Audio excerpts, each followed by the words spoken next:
Hello class 9 students. हम लोग last video में चैप्टर 1 के एग्जांपल्स कर चुके थे and today we will discuss exercise 1.2 of NCERT. And मैंने आपसे रिक्वेस्ट किया था कि पहले आप 1.2 एक्सरसाइज के जो क्वेश्चंस हैं आप पहले खुद सॉल्व करके देखो। अगर उनमें डाउट आएगा तो फिर मैं आपको एक्सप्लेन कर ही रहा हूँ, यहाँ पर आप उनसे देख सकते हो अगर आपको कहीं पर भी कंफ्यूजन है तो। राइट, तो पहले यही कहूँगा कि खुद से ट्राई करना बेटर होता है। बाकी यहाँ मैं वीडियो से आपको जो डाउट्स हैं वो समझाई दूंगा। देखिएगा, इसका क्वेश्चन नंबर 1 है, ये पेज नंबर 8 पर एनसीईआरटी का। इसने बोला है state whether the following statement are true और फॉल्स। इसने 3 स्टेटमेंट दिए हुए हैं, बताना है कि ये ट्रू है कि फॉल्स है। तो let us start with first. First है इसका, every irrational number is real number. ये टिक मैंने इसलिए लगाया कि ट्रू है, कंफ्यूज मत होना। हाँ, anyway, every irrational number is real number. ये बात आपको अगर याद होगी कि रियल नंबर की 2 कैटेगरी होती थी, या तो वो रैशनल होंगे या फिर वो इरेशनल टाइप के होंगे। इन दोनों नंबर को मिलके रियल नंबर बनता है। रैशनल को और इरेशनल को मिला दें तो हम रियल नंबर्स आ जाएंगे। यानी कि सारे रियल नंबर सिर्फ 2 ही तरह के होते हैं, या तो रैशनल होंगे या फिर वो इरेशनल होंगे। अब क्वेश्चन रीड करते हैं, every irrational number is a real number. तो ये कहता है कि जितने भी इरेशनल हैं क्या वो सारे रियल हैं? ऑब्वियसली सारे रैशनल और सारे इरेशनल रियल होते हैं। तो इरेशनल को अगर हम निकाल के बाहर रख दें तो वो भी रियल नंबर की कैटेगरी में आते हैं। इसका मतलब ये स्टेटमेंट इसका ट्रू हो गया। Now come to the second statement. Second statement में इसने बोला है कि every point on the number line is of the form root m where m is a natural number। इसने कहा है कि नंबर लाइन पे जितने भी आप नंबर ड्रॉ करते हो, नंबर लोकेट करते हो, वो सारे स्क्वायर रूट की फॉर्म में होते हैं। इसका कहने का सेंस है, मान लेते हैं कि आपने कहा कि नहीं 4 जो है एक नंबर है और हम उसको विदाउट स्क्वायर रूट यहाँ पर दिखा सकते हैं। ये बात आपकी ठीक है, लेकिन वो बोले कि अगर 4 को आप √16 भी लिख सकते हो, यानी कि हर एक नंबर है जिसका कोई ना कोई स्क्वायर रूट तो होता ही है, या वो नंबर किसी का स्क्वायर रूट होता है। राइट, तो ये बात जितने भी पॉजिटिव नंबर्स हैं, यानी कि अगर 3 लोगे तो √3 हो सकता है, सॉरी 9 √9 हो सकता है। किसी भी नंबर का स्क्वायर रूट अगर आप निकालोगे तो वो नंबर आपको नंबर लाइन पे कहीं ना कहीं मिल जाएगा। बट दिक्कत कहाँ आएगी, ये स्टेटमेंट फॉल्स कब होगा? जब हम ये लिख दें कि अंडर रूट के अंदर अगर माइनस का 16 लिख दें, ठीक है, इस ये नंबर रियल नंबर की कैटेगरी में नहीं आता है। कोई भी नंबर अगर स्क्वायर रूट के अंदर है, उसके पास माइनस का साइन है, तो वो एक्चुअली में रियल नंबर नहीं होता है, नॉट रियल। इसको हम आगे हायर क्लासेस में पढ़ेंगे, इसको हम इमेजिनरी नंबर बोलते हैं। बाकी इसके बारे में डिटेल में डिस्कशन हम क्लास 11th में होता है एक्चुअली, तब करेंगे। तो सारे नंबर जो हैं वो स्क्वायर रूट की फॉर्म में नहीं हो सकते, क्योंकि जितने भी नेगेटिव नंबर्स हैं वो सारे डिस्कार्ड हो जाएंगे। नेगेटिव नंबर्स स्क्वायर रूट की फॉर्म में नहीं लिखे जा सकते हैं, इसलिए इसका ये स्टेटमेंट फॉल्स हो गया। थर्ड पार्ट पे इसके मूव करते हैं। कहता है कि every real number is an irrational. Third part है एवरी रियल नंबर, फिर हम वही लिखते हैं कि रियल नंबर्स की 2 कैटेगरी होती हैं, या तो वो रैशनल होते हैं या फिर इरेशनल होते हैं। इसे देख के आप तुरंत समझ जाओगे। इसने कहा कि every real number is an irrational number. अच्छा, मान लेते हैं कि कोई भी नंबर है 5/3 है, ये रियल नंबर है कि नहीं है? रियल नंबर है, इट इज रियल नंबर। क्या ये इरेशनल है? Not irrational. देखो, ये रियल, ये एक्चुअली में ये रैशनल है।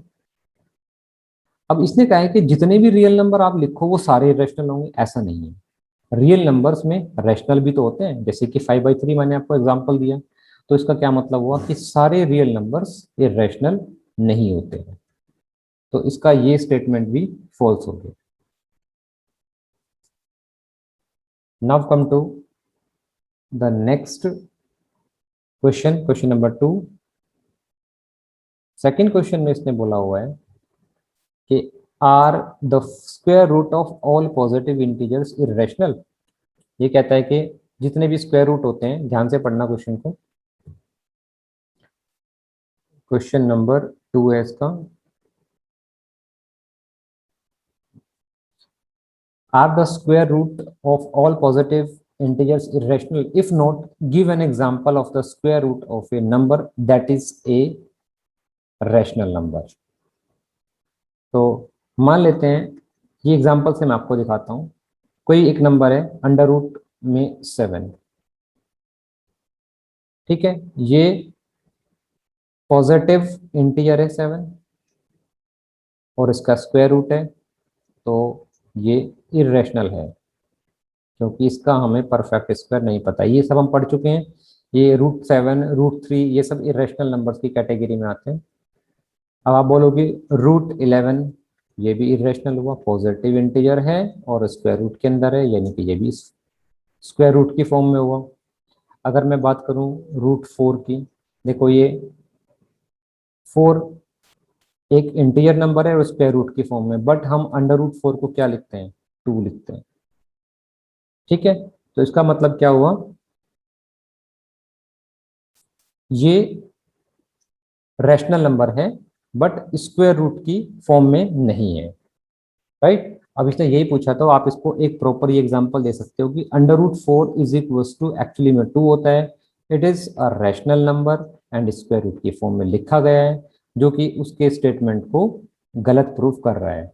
इसने बोला है कि are the square root of all positive integers irrational, ऐसा नहीं है, जैसे कि √4 मैंने आपको एग्जाम्पल दिया हुआ है, ठीक। तो आप स्टेटमेंट में लिख सकते हो, therefore we conclude that square root of every positive integer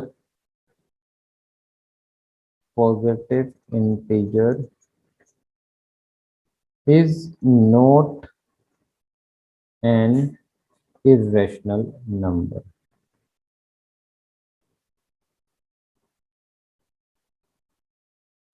right. तो ये आप एग्जाम्पल इसको एक्सप्लेन कर सकते हो। Next come to question number 3। Locate under √5 on number line. देखो इस तरह के क्वेश्चन हम कर चुके हैं एग्जाम्पल्स में, ये और एक्सप्लेन कर देता हूं आपको। तो नंबर लाइन हम ड्रॉ कर लेते हैं। कॉन्सेप्ट इसमें क्या लगेगा, सबसे पहले आपको इसको √5 को समझने के लिए मैंने आपको बताया था कि हमें हमेशा पाइथागोरस थ्योरम का या राइट ट्रायंगल का यूज करना होता है। तो like it is O A and B. अगर ओ ए को स्टार्टिंग में हम 2 यूनिट कंसिडर कर लेते हैं और ये 1 यूनिट होगा, तो आप देखोगे कि ओ बी की जो लेंथ है पाइथागोरस थ्योरम लगा के इसमें देख लेते हैं कि O B square is equal to O A square plus A B square. अगर मैं ओ ए को 2 यूनिट लेता हूँ, दैट मीन्स के यहाँ से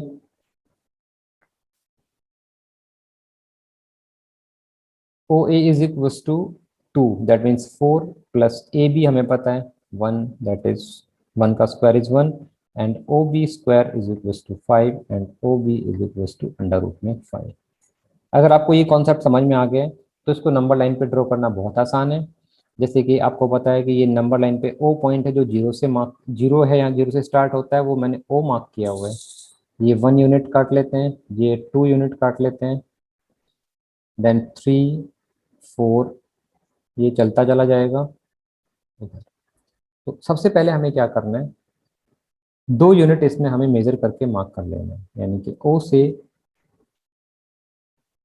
ये 2 तक जहाँ पे लिखा है, थोड़ा लाइन ठीक नहीं बन रही है फ्री हैंड डायग्राम में, जहाँ पे 2 पॉइंट है यहाँ पे इसको ए मान लेते हैं, लेट दिस इज ए। अब इस ए पॉइंट पे जैसे कि हमने पिछले क्वेश्चंस में किया हुआ है, आप 90 डिग्री का एंगल बनाओ कंपास का यूज करके और यहाँ पर एक लाइन बना दो, ठीक। ए पे 90 डिग्री का एंगल कंपास का यूज करके। अब इस लाइन से जो आपने बनाई है, इस पर 1 सेंटीमीटर अपने कंपास में डिस्टेंस लो और यहाँ पर मार्क कर दो। ये आर्क लगा दिया हमने ए से लेके, let it is point B जहां पर ये 1 यूनिट है, तो ये 2 यूनिट हो गया यहां से यहां तक। अब इसको इससे कोरिलेट भी कर सकते हो आप इस ट्राइंगल से, ये 2 यूनिट ये 1 यूनिट, अगर मैं ओ को बी से ज्वाइन कर दूंगा तो दैट शुड बी √5 यूनिट। ठीक, अब बात आती है, ये तो हमें नंबर लाइन पर ड्रॉ करना है, तो नंबर लाइन पे ड्रॉ करने के लिए मैं क्या करूंगा, अभी कंपास में ओ से बी तक की डिस्टेंस मेजर कर लेते हैं। यहाँ पे कंपास रखा, पेंसिल यहाँ पे आर्क लगाई, ये ओ बी डिस्टेंस आ गई √5, और इसको यहाँ से आर्क जाते हुए ये नंबर लाइन पे हमने कट कर दिया। लेट ये नंबर लाइन को पी पॉइंट पे मार्क कर रहे हैं, नंबर लाइन को पी पॉइंट पे कट कर दिया। तो जो ओपी डिस्टेंस होगी ओ से पी तक की, दैट शुड बी √5 यूनिट, या फिर पी को आप √5 भी लिख सकते हो। जैसे कि ए तक की डिस्टेंस ओ इज 2, तो ए पे 2 मार्क हो गया, तो पी पे √5 मार्क कर दें।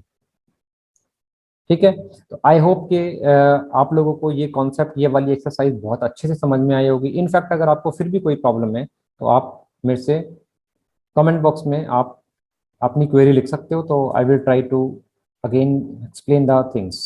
Okay, thank you very much to all of you. अगर आपको ये वीडियोस पसंद आ रही हैं तो प्लीज़ लाइक शेयर और सब्सक्राइब जरूर कर देना। Thank you very much to all of you.